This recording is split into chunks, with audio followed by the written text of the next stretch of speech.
ഏവർക്കും ഒരിക്കൽ കൂടി ഇന്നത്തെ ഈ ഒരു വീഡിയോ ക്ലാസ്സിലേക്ക് സ്വാഗതം.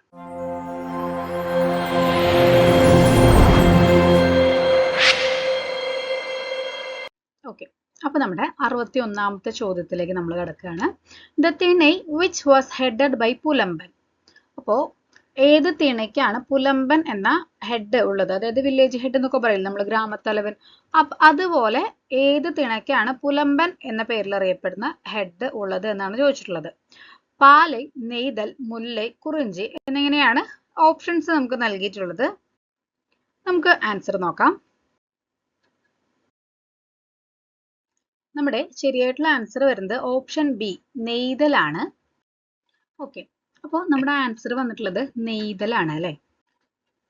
സംഘം ലിറ്ററേച്ചറിലെ ഓരോ തിണയ്ക്കും ഓരോ ഹെഡ്മാൻ ഉണ്ട് കേട്ടോ. വില്ലേജ് ഹെഡ്മാൻ എന്ന് പറയുന്ന പോലെ ഓരോ ഹെഡ്മാൻ ഉണ്ട്. അത്തരത്തിൽ നെയ്തൽ എന്നുള്ള തിണയ്ക്ക് വന്നിട്ടുള്ള ഹെഡ്മാന്റെ പേരാണ് പുലമ്പൻ എന്ന് പറയുന്നത്. ഈ പുലമ്പൻ എന്നുള്ള പേരിലുള്ള ഹെഡ്മാൻ മാത്രമല്ല നെയ്തൽ എന്ന തിണയ്ക്കുള്ളത്. മറ്റ് പേരുകൾ ഞാൻ പറയാം.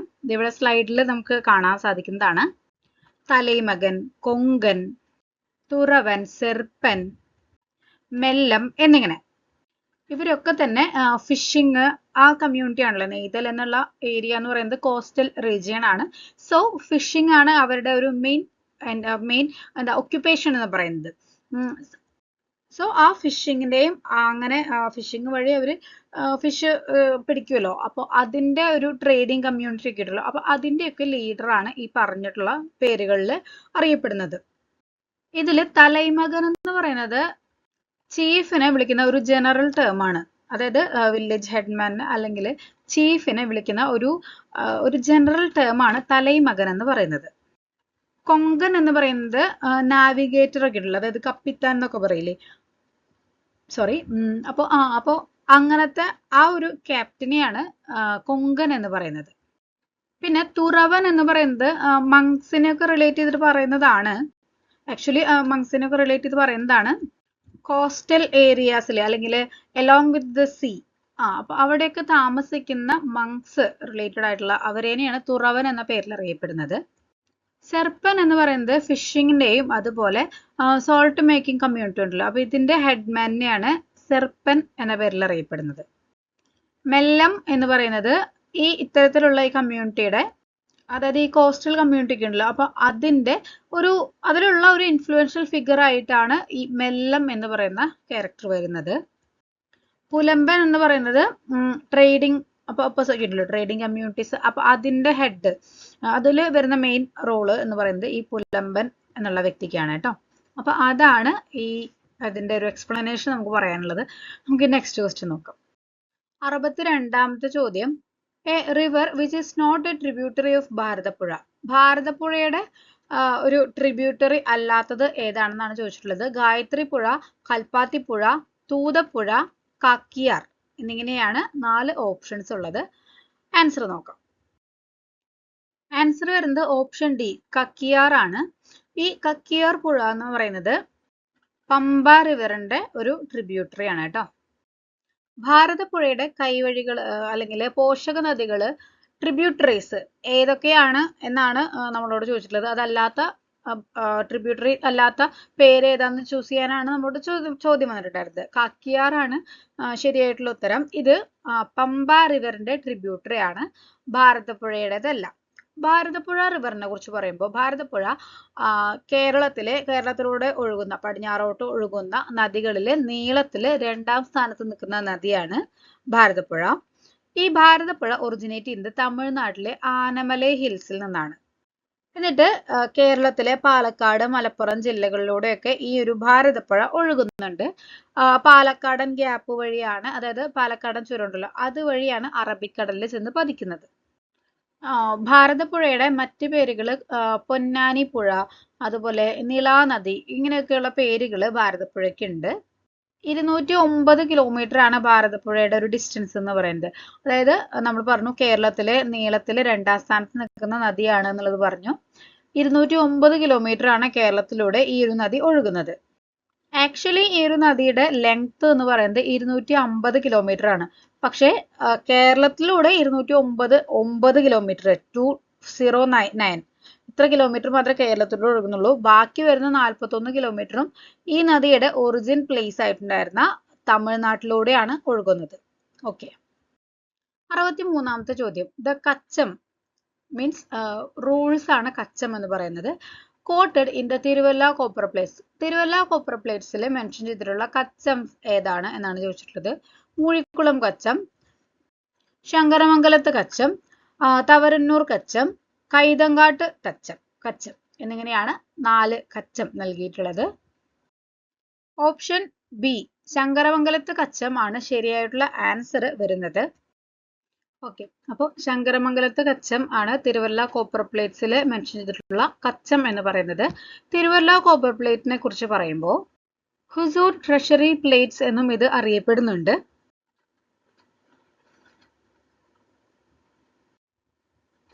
തിരുവല്ലയിലെ ശ്രീവല്ലഭ ക്ഷേത്രത്തിൽ നിന്നുമാണ് ഈ ഒരു കോപ്പർ പ്ലേറ്റ് ഡിസ്കവർ ചെയ്തെടുത്തിട്ടുള്ളത്.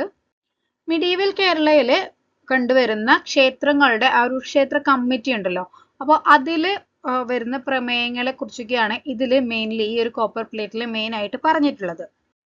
വട്ടെഴുത്താണ് സ്ക്രിപ്റ്റ് വരുന്നത്. 64ാമത്തെ ചോദ്യം. The place selected by Tipu Sultan as his headquarters in Malabar. Tipu Sultan അദ്ദേഹത്തിന്റെ ഹെഡ് ക്വാർട്ടേഴ്സ് ആയിട്ട് മലബാറിൽ സെലക്ട് ചെയ്തിട്ടുണ്ടായിരുന്ന പ്ലേസ് ഏതാണെന്നാണ് ചോദിച്ചിട്ടുള്ളത്. കൊയിലാണ്ടി, ഫറൂഖ്, പാലക്കാട്, തലശ്ശേരി എന്നിങ്ങനെയാണ് 4 ഓപ്ഷൻസ് നമുക്ക് നൽകിയിട്ടുള്ളത്. ഓപ്ഷൻ ബി ഫറൂഖ് ആണ് നമ്മുടെ ശരിയായിട്ടുള്ള ആൻസർ വന്നിട്ടുള്ളത്.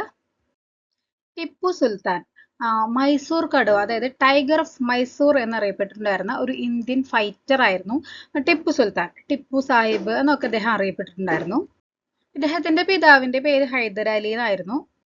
ഇദ്ദേഹം ബ്രിട്ടീഷ് കൊളോണിയൽ റൂളിനെതിരെയൊക്കെ ഫൈറ്റ് ചെയ്തിട്ടുണ്ടായിരുന്നു. പക്ഷെ അതിനുശേഷം ഇദ്ദേഹം മൈസൂരിലെ ഒരു ആധിപത്യം കിട്ടാൻ വേണ്ടിയാണ് ബ്രിട്ടീഷുകാർക്കെതിരെ ഇദ്ദേഹം ഫൈറ്റ് ചെയ്തിട്ടുണ്ടായിരുന്നത്. ദെൻ അദ്ദേഹം കുറെയൊക്കെ അതിൽ സക്സീഡ് ചെയ്തിട്ടുണ്ടായിരുന്നു. എന്നാലും ശ്രീരംഗപട്ടണം ഉടമ്പടിയോട് കൂടിയിട്ട് ഇദ്ദേഹം അവസാനിപ്പിക്കുകയാണ് യുദ്ധങ്ങളൊക്കെ. 3rd ആംഗ്ലോ മൈസൂർ യുദ്ധം അതോട് കൂടിയിട്ടാണ് ഈ ഒരു ശ്രീരംഗപട്ടണം ട്രീറ്റി സൈൻ ചെയ്യുന്നത്. 1792 മാർച്ച് 18-നാണ് ഈ ഒരു ട്രീറ്റി സൈൻ ചെയ്യുന്നത്. ടിപ്പു സുൽത്താനുമായിട്ട് ബന്ധപ്പെട്ടിട്ട് ഇമ്പോർട്ടൻ്റ് ആയിട്ടുള്ള ഒരു ട്രീറ്റി ആയതുകൊണ്ട് ഞാനതിവിടെ മെൻഷൻ ചെയ്തു എന്ന് മാത്രം. ഇനി നമ്മുടെ ക്വസ്റ്റ്യനിലേക്ക് വരുമ്പോൾ അദ്ദേഹം ചൂസ് ചെയ്തിട്ടുണ്ടായിരുന്ന മലബാറിലെ ഹെഡ് ക്വാർട്ടേഴ്സ് ആയിട്ട് ചൂസ് ചെയ്തിട്ടുണ്ടായിരുന്ന പ്ലേസ് ഏതായിരുന്നാണ് നമ്മളോട് ചോദിച്ചിട്ടുണ്ടായിരുന്നത്. ഓപ്ഷൻ ബി ഫറൂഖ് ആണ് നമ്മുടെ ആൻസർ. ഈ ഫറൂഖ് എന്ന് പറയുന്നത് കോഴിക്കോടിനടുത്തുള്ള ഒരു പ്ലേസ് ആണ്. പിന്നീട് ഫറൂഖാബാദിന്റെ ഭാഗമൊക്കെ ആയിട്ട് ഇവിടെ ഒരു ഫോർട്ട് കൺസ്ട്രക്ട് ചെയ്യാനൊക്കെ അദ്ദേഹം പ്ലാൻ ചെയ്തിട്ടൊക്കെ ഉണ്ടായിരുന്നു. ഓക്കെ. 65ാമത്തെ ചോദ്യം. Travancore's first director of public instruction was whom. ആരാണ് ട്രാവൻകൂറിലെ ആദ്യത്തെ director of public instruction, DPI ആരാണെന്നാണ് ചോദിച്ചിട്ടുള്ളത്. 4 options. AW Bishop, LC Hodgson, option C J Stephenson, option D Christian Mitchell. Okay, അപ്പൊ നമുക്ക് ആൻസർ നോക്കാം. ശരിയായിട്ടുള്ള ഓപ്ഷൻ ഡി ആണ്, ക്രിസ്ത്യൻ മിച്ചൽ ആണ്. അദ്ദേഹത്തിന്റെ മുഴുവൻ പേര് അലക്സാണ്ടർ ക്രിസ്ത്യൻ മിച്ചൽ എന്നാണ്. ട്രാവൻകൂർ സ്റ്റേറ്റിലെ ആദ്യത്തെ ഡയറക്ടർ ഓഫ് പബ്ലിക് ഇൻസ്ട്രക്ഷൻ ഇദ്ദേഹമായിരുന്നു. 1909 അതായത് 1909-ലാണ് ഇദ്ദേഹം ഈ ഒരു പൊസിഷനിൽ എത്തിയിട്ടുണ്ടായിരുന്നത്. ഇതിനു മുന്നേ ഇദ്ദേഹം ഒരു കോളേജ് പ്രിൻസിപ്പൽ ആയിട്ട് വർക്ക് ചെയ്തിട്ടുണ്ടായിരുന്നത്. ഇദ്ദേഹം ആക്ച്വലി ഒരു സ്കോട്ടിഷ് ഫിസിസ്റ്റ് ആയിരുന്നു. അടുത്ത ചോദ്യം. The largest EPIC in the world is dash. ലോകത്തിൽ വെച്ചിട്ട് ഏറ്റവും വലിയ എപ്പിക് ഏതാണെന്നാണ് ചോദിച്ചിട്ടുള്ളത്. ഒഡീസി, രാമായണ, മഹാഭാരത, ഈനിഡ് എന്നിങ്ങനെയാണ് നമ്മുടെ 4 ഓപ്ഷൻസ് ഉള്ളത്. നോക്കാം. നമ്മുടെ ശരിയായിട്ടുള്ള ആൻസർ ഓപ്ഷൻ സി നമ്മുടെ സ്വന്തം മഹാഭാരതയാണ്. ലോകത്തിൽ തന്നെ ഏറ്റവും വലിയ മഹാകാവ്യം, അതായത് എപ്പിക് പോയം എന്നറിയപ്പെടുന്നത് മഹാഭാരതയാണ്. ഇതിൽ 1,00,000-ൽ പരം ശ്ലോകങ്ങൾ ഉണ്ടെന്നാണ് പറയുന്നത്. ഈ ശ്ലോകങ്ങൾ വരികളായിട്ട് ട്രാൻസ്ലേറ്റ് ചെയ്യുമ്പോൾ ഇത് 2,00,000-നും മീതെ വരുമെന്നാണ് പറയുന്നത്. ഇതിൽ ലോങ് ആയിട്ടുള്ള പ്രോസ് അതുപോലെ തന്നെ പാസേജസ് നമുക്ക് കാണാവുന്നതാണ്. നമുക്ക് മഹാഭാരതയുടെ പല വേർഷൻസ് ഇപ്പോൾ മാർക്കറ്റിൽ അവൈലബിൾ ആണ്. മഹാഭാരതത്തിന്റെ ഇത്രയും വലിയൊരു എപ്പിക്ക് അല്ലാതെ തന്നെ അതിന്റെ ഷോർട്ട് സ്റ്റോറീസ് വേർഷനും അവൈലബിൾ ആണ്. പല പല പോർഷൻ ബൈ പോർഷൻ ആയിട്ട് അവൈലബിൾ ആണ്. ആക്ച്വലി ഈ മഹാഭാരത എന്ന് പറയുന്ന കഥ, അതിൽ വരുന്ന തീം എന്ന് പറയുന്നത് കുരുക്ഷേത്ര യുദ്ധമാണ്. അതായത് കൗരവര് പാണ്ഡവര് ആയിട്ടുള്ള യുദ്ധം, അതിന്റെ ആ യുദ്ധം ഉണ്ടാകാനായിട്ടുള്ള ബാക്ക്ഗ്രൗണ്ട്, അവരുടെ ആ ഒരു ഹിസ്റ്ററിയാണ് പറയുന്നത്. പാണ്ഡവന്മാരുടെയും കൗരവന്മാരുടെയും ഒക്കെ ഒരു ഹിസ്റ്ററി ഒക്കെയാണ് മഹാഭാരത എന്നുള്ള ഒരു എപ്പിക്കില് പറയുന്നത്. 18 ചാപ്റ്റേഴ്സും അതുപോലെ തൗസൻഡ്സ് ഓഫ് വേഴ്സസും ആണ് മഹാഭാരതയിൽ ഉള്ളത്. ഓപ്ഷൻസിലെ മറ്റ് വർക്ക്സിനെ കുറിച്ച് പറയുമ്പോൾ ഒഡീസി എഴുതിയിട്ടുള്ളത് ഹോമർ ആണ്. മഹാഭാരതം എഴുതിയിട്ടുള്ളത് വ്യാസനാണ് കേട്ടോ. വ്യാസൻ ഗണപതിനെ കൊണ്ട് എഴുതിച്ചു എന്നാണ് പറയപ്പെടുന്നത്. ഓക്കെ, ഒഡീസി ഹോമറിന്റെ, അന്ധകവിയായിട്ടുള്ള ഹോമറിന്റെ വർക്കാണ് ഒഡീസി. ഈനിഡ് എന്ന് പറയുന്നത് വിർജിൽ എന്ന വ്യക്തിയുടെ, ഒരു കവിയുടെ വർക്കാണ് ഈനിഡ് എന്ന് പറയുന്നത്. രാമായണ എഴുതിയിട്ടുള്ളത് വാത്മീകി മഹർഷിയാണ്. ഓക്കെ, അപ്പോൾ അത്രയാണ് ആ ക്വസ്റ്റിനെ കുറിച്ചിട്ട് നമുക്ക് പറയാനുള്ളത്. ഓക്കെ, എൻ്റെ ഫേസിൽ ലൈറ്റ് അടിക്കണതിൻ്റെ, ഇവിടുത്തെ റൂമിലെ ലൈറ്റിൻ്റെ ചെറിയ ഡിഫറൻസ് ആണ്. ചിലപ്പോൾ ബ്രൈറ്റ് ആയിട്ടും ചിലപ്പോൾ ഇങ്ങനെ ഡാർക്കായിട്ടും. ഇപ്പോൾ ഇത് ഡാർക്കായിട്ടാണ് ഇരിക്കുന്നത്. വെയിലടിക്കുന്നതിൻ്റെ ഒരു ഡിഫറൻസ് ആണ് കേട്ടോ അത്. ഓക്കെ, ഇത്ര നേരം ഞാൻ ശ്രദ്ധിച്ചിട്ടുണ്ടായിരുന്നില്ലേ. ഇപ്പം അത് ക്ലിയർ ആയിട്ടുണ്ടാവുമെന്ന് വിശ്വസിക്കുന്നു. ഓക്കെ, എന്തായാലും എൻ്റെ ഫേസിനല്ലല്ലോ, നമ്മുടെ ക്വസ്റ്റ്യൻസിന് ആൻസറിനല്ലേ പ്രാധാന്യം. എന്തായാലും എൻ്റെ ഒരു ഫേഷ്യൽ എക്സ്പ്രഷൻസും അത് ഞാനങ്ങനെ എക്സ്പ്രസ് ചെയ്തത് നിങ്ങൾക്ക് അറിയാൻ വേണ്ടിയിട്ടാണ് ഞാൻ വീഡിയോ ഓണാക്കിയിട്ടുണ്ടായിരുന്നത്. ഓക്കെ, നമുക്ക് 67ാമത്തെ ചോദ്യം നോക്കാം. അസാക, one among the 16 Mahajanapadas of ancient India, located in dash.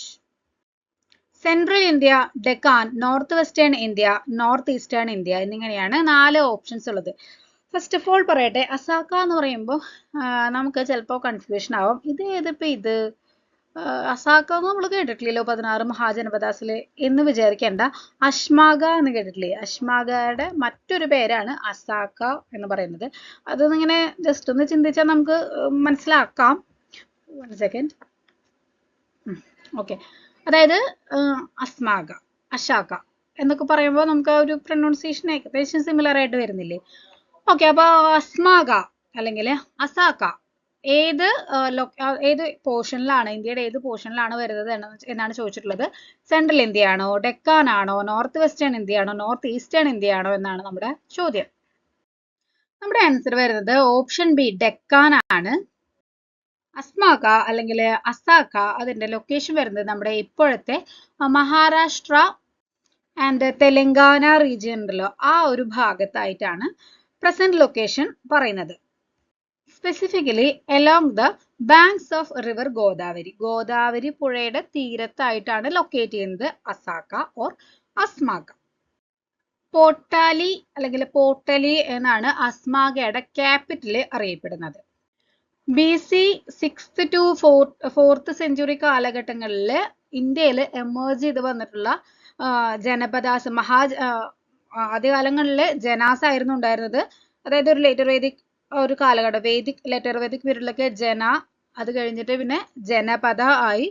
ഈ ജനപദങ്ങളൊക്കെ കൂടിച്ചേർന്ന് ഒന്നിനോട് കൂടിച്ചേർന്നും വെട്ടിപ്പിടിച്ചും ഒക്കെ ആയിട്ട് മഹാജനപദാസ് ആയിട്ട് മാറി. അങ്ങനെയാണ് 16 മഹാജനപദങ്ങൾ ഉണ്ടാകുന്നത്.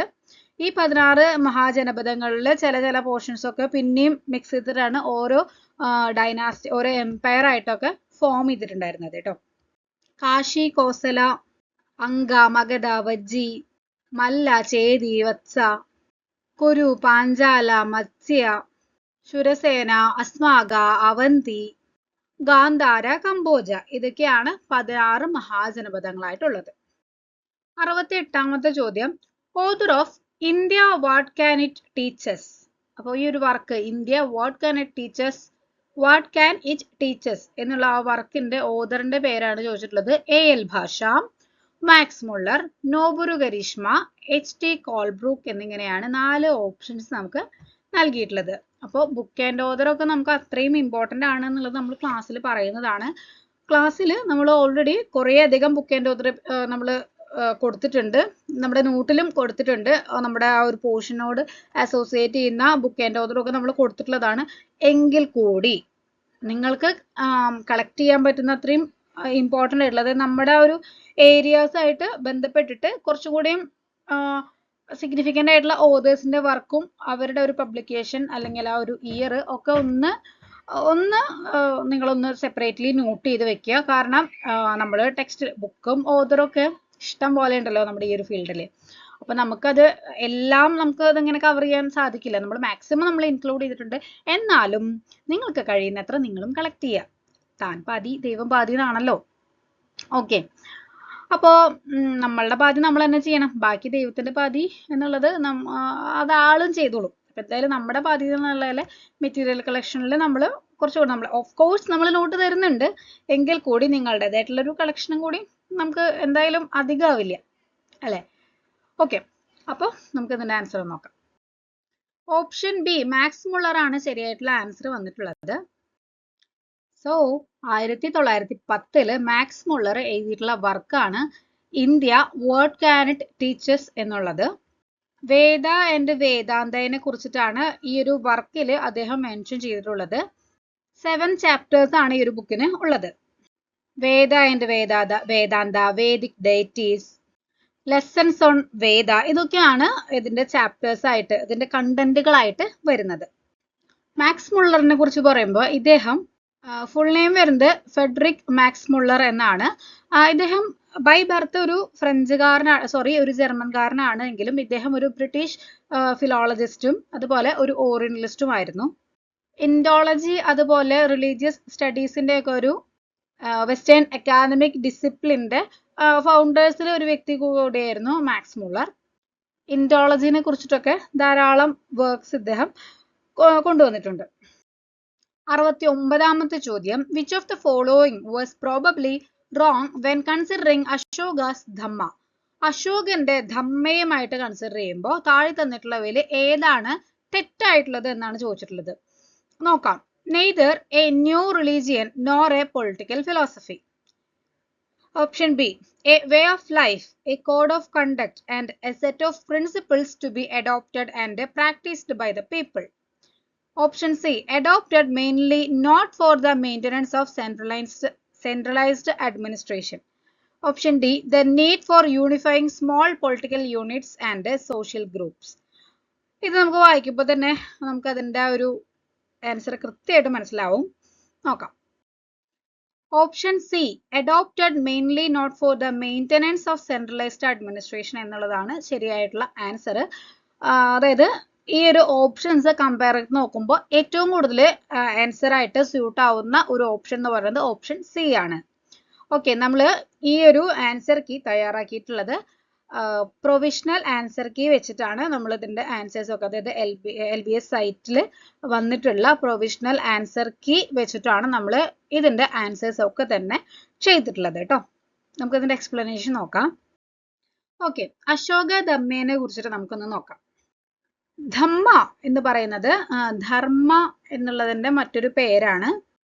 BC 261 ശേഷം, അതായത് കലിംഗ യുദ്ധത്തിന് ശേഷം മൗര്യൻ കിങ് ആയിട്ടുണ്ടായിരുന്ന അശോക ചക്രവർത്തി അഡോപ്റ്റ് ചെയ്തിട്ടുണ്ടായിരുന്ന ഒരു പോളിസി ആയിരുന്നു ധമ്മ എന്ന് പറയുന്നത്. അതായത് ഈ ഒരു കലിംഗ യുദ്ധത്തോട് കൂടിയിട്ട് അദ്ദേഹം ധാരാളം പേരുടെ മരണമൊക്കെ നേരിട്ട് കണ്ടു. അപ്പോൾ ആ ഒരു അവസ്ഥ അദ്ദേഹം നേരിട്ട് കണ്ട് മനസ്സിലാക്കിയതോട് കൂടിയിട്ട് അദ്ദേഹം ഇനി യുദ്ധമൊന്നും വേണ്ട, ഇനി സമാധാനത്തിന്റെ പാതയിൽ കൂടെ നമുക്ക് പോവാം എന്ന് തീരുമാനിച്ചുകൊണ്ട് അഡോപ്റ്റ് ചെയ്തിട്ടുള്ള ഒരു പോളിസിയാണ് ധമ്മ പോളിസി എന്ന് പറയുന്നത്.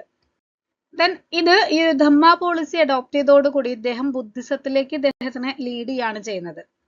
ബുദ്ധിസത്തിൽ എന്താണ് പറയുന്നത്? നോൺ വയലൻസ്, ടോളറൻസ്, കമ്പാഷൻ, ഇതൊക്കെയാണ് ബുദ്ധിസത്തിൽ പറയുന്ന പോയിന്റ്സ് അല്ലെ. ഈ ധമ്മ എന്ന് പറയുന്നത് ഒരു പുതിയ മതം ആയിരുന്നില്ല, ഇതൊരു മോറൽ കോഡ് അല്ലെങ്കിൽ ഒരു എത്തിക്കൽ കോഡായിരുന്നു കേട്ടോ. ബുദ്ധിസം, ജൈനിസം, ഹിന്ദുയിസം എന്നിങ്ങനെയുള്ള ഇന്ത്യൻ ട്രഡീഷൻസിൽ നിന്നും അതിന്റെ നല്ല പോയിന്റ്സ് മാത്രം എടുത്തുകൊണ്ടുള്ള ഒരു കോഡായിരുന്നു, ഒരു കോഡ് ഓഫ് കണ്ടക്ട് എന്നൊക്കെ പറയില്ലേ, പെരുമാറ്റ ചട്ടങ്ങൾ എന്നൊക്കെ പറയുന്ന പോലത്തെ ഒരു കാര്യമായിരുന്നു ധമ്മാസ് എന്ന് പറയുന്നത്. മൗര്യൻ എംപയറിലെ യൂണിറ്റിയും അതുപോലെ തന്നെ അഡ്മിനിസ്ട്രേഷനും കാര്യങ്ങളൊക്കെ ഒന്ന് മെയിൻറ്റെയിൻ ചെയ്യാൻ വേണ്ടിയിട്ട് ഈ ഒരു ധമ്മ പോളിസി ഹെൽപ്ഫുൾ ആയിട്ടുണ്ട്. പല പല കമ്മ്യൂണിറ്റീസിന്റെ ഇടയിലും അതുപോലെ റിലീജിയന്റെ ഇടയിലും ഒക്കെ ഹാർമണിയും അതുപോലെ തന്നെ പേസും അതായത് സമാധാനവും നിലനിർത്താൻ വേണ്ടിയിട്ട് ഈ ഒരു ധമ്മ പോളിസി എഫക്റ്റീവ് ആയിരുന്നു. അപ്പോൾ എഫക്റ്റീവ് സെൻട്രലൈസ്ഡ് അഡ്മിനിസ്ട്രേഷന് എഫക്റ്റീവ് ആയിരുന്നു ഈ ഒരു ധമ്മ പോളിസി എന്ന് പറയുന്നത്. നമ്മുടെ ഓപ്ഷനിൽ നൽകിയിട്ടുള്ളത് എന്താണ്? Not for the maintenance of centralised centralised administration എന്നാണല്ലേ. പക്ഷെ അങ്ങനെയല്ല, സെൻട്രലൈസ്ഡ് അഡ്മിനിസ്ട്രേഷന് വേണ്ടിയിട്ടും കൂടി ആയിരുന്നു, അതായത് അതിനും കൂടി ഹെൽപ്ഫുൾ ആയിരുന്നു ഈ ഒരു ധമ്മ പോളിസി എന്ന് പറയുന്നത്. ക്ലിയർ ആയല്ലോ? ഈ ധമ്മ ഇംപ്ലിമെന്റ് ചെയ്യാനും സ്പ്രെഡ് ചെയ്യാൻ വേണ്ടിയിട്ട് ധമ്മ മഹാമാത്രാസിനെയും അപ്പോയിന്റ് ചെയ്തിട്ടുണ്ടായിരുന്നു. പിന്നെ അശോകൻ ഈഡിക്സും ഇതിന്റെ ഭാഗമായിട്ട് അദ്ദേഹം കൊണ്ടുവന്നിട്ടുണ്ടായിരുന്നു. അതായത് ഈ ധമ്മയിൽ വരുന്ന പോയിന്റ്സ് ഒക്കെ ഇൻസ്ക്രൈബ് ചെയ്ത് വെക്കാൻ വേണ്ടിയിട്ട് ആണ് ഇത്തരത്തിലുള്ള ഇൻസ്ക്രിപ്ഷൻസ് അതുപോലെ ഈഡിക്റ്റുകൾ ഇദ്ദേഹം കൊണ്ടുവന്നിട്ടുണ്ടായിരുന്നത്. അപ്പൊ ഇത്രയാണ് ധമ്മാസിനെ കുറിച്ചിട്ട് പറയാനുള്ളത്. നമ്മുടെ ഇന്നത്തെ സെഷനിലെ ലാസ്റ്റ് ചോദ്യമാണ് 70ാമത്തെ ചോദ്യം. Which among the following Gupta rulers adopted the title Kaviraj, king of the poets? Kaviraj എന്ന ടൈറ്റിൽ അഡോപ്റ്റ് ചെയ്തിട്ടുണ്ടായിരുന്ന ഗുപ്ത റൂളർ ആരാണ് എന്നാണ് ചോദിച്ചിട്ടുള്ളത്.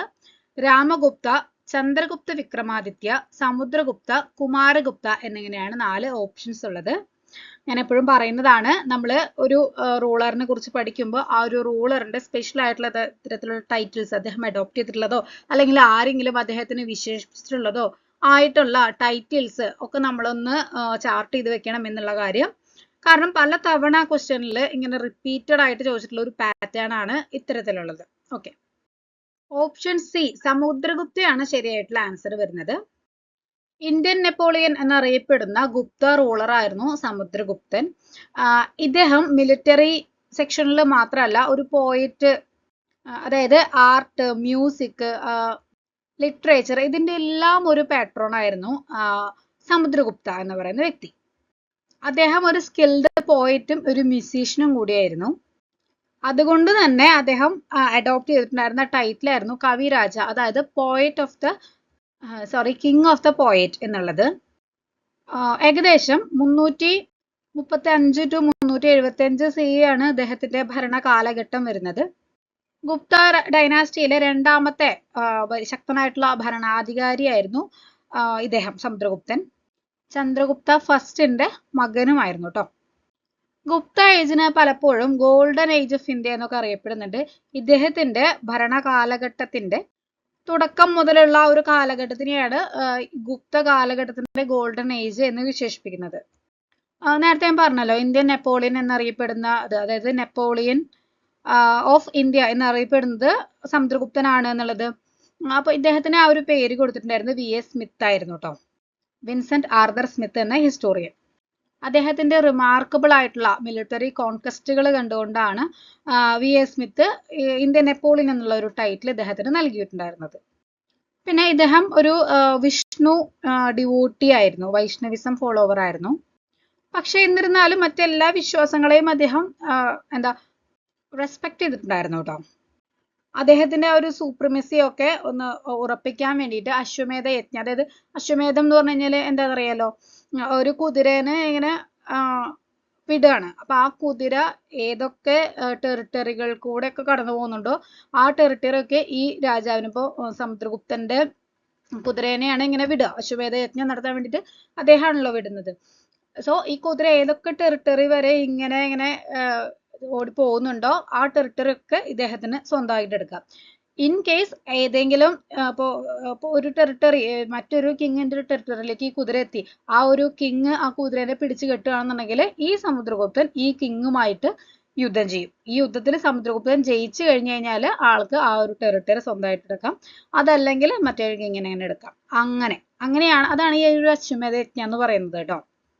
ഈ അശ്വമേധ സാക്രിഫൈസിനെ കുറിച്ചിട്ടൊക്കെ അദ്ദേഹത്തിന്റെ കോയിൻസിലൊക്കെ മെൻഷൻ ചെയ്തിട്ടുണ്ട്. ഓക്കെ, അപ്പൊ ഇത്രയാണ് നമ്മൾ ഇന്ന് എടുത്തിട്ടുള്ള 10 ക്വസ്റ്റ്യൻസ് എന്ന് പറയുന്നത്. നമുക്ക് ഇനിയുണ്ട് കുറേയധികം ക്വസ്റ്റ്യൻസ്. 120 ചോദ്യങ്ങളാണ് നമ്മുടെ എക്സാമിനേഷന് നമുക്ക് ഹിസ്റ്ററിയിൽ നിന്ന് ചോദിച്ചിട്ടുള്ളത്. അതെ, അപ്പോൾ ആ 120 ക്വസ്റ്റ്യനും നമ്മൾ കൃത്യമായിട്ട് തന്നെ എക്സ്പ്ലെയിൻ ചെയ്ത് നമ്മൾ അതിന്റെ ആൻസറും എക്സ്പ്ലനേഷനും ഒക്കെ നമ്മൾ ചെയ്യും. ഞാൻ ഈ 10 ക്വസ്റ്റ്യൻസ് എന്നുള്ള ലെവലിൽ 10 എണ്ണമായിട്ടുള്ള ഒരു സെറ്റ് ആയിട്ട് എടുക്കുന്നത് എന്താ വെച്ച് കഴിഞ്ഞാൽ, കുറച്ചാവുമ്പോൾ കണ്ടന്റ് കുറയും തോറും നമുക്കത് കേൾക്കാനുള്ള ഒരു ടെൻഡൻസി കൂടും. ഇത് വലിയൊരു 1.5-2 മണിക്കൂറിന്റെ വീഡിയോ ആണെന്നുണ്ടെങ്കിൽ നമ്മൾ അത്രയും ക്ഷമിച്ചിരിക്കില്ല അല്ലെ. കുറച്ച് നേരം കഴിയുമ്പോഴത്തേനും ബോറടിക്കും. അപ്പം നമ്മൾ സ്കിപ്പ് ചെയ്ത് പോവും.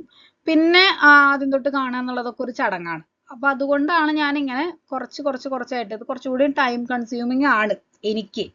ഒറ്റ സ്ട്രെച്ചിന് എടുത്ത് പോവുകയാണെന്നുണ്ടെങ്കിൽ അതാണ് എനിക്ക് കുറച്ചുകൂടി എളുപ്പം. എന്നാലും കുഴപ്പമില്ല. ഇതിപ്പോൾ 10 ക്വസ്റ്റ്യൻസ് ആണെങ്കിൽ, അല്ലെങ്കിൽ ഇനിയും ഷോർട്ട് ആക്കാം, 5 ആക്കിയിട്ടാകുമ്പോൾ കുറച്ചും കൂടി കംഫർട്ടബിൾ ആയിട്ട് നിങ്ങൾക്ക് അത് മനസ്സിലാക്കാം.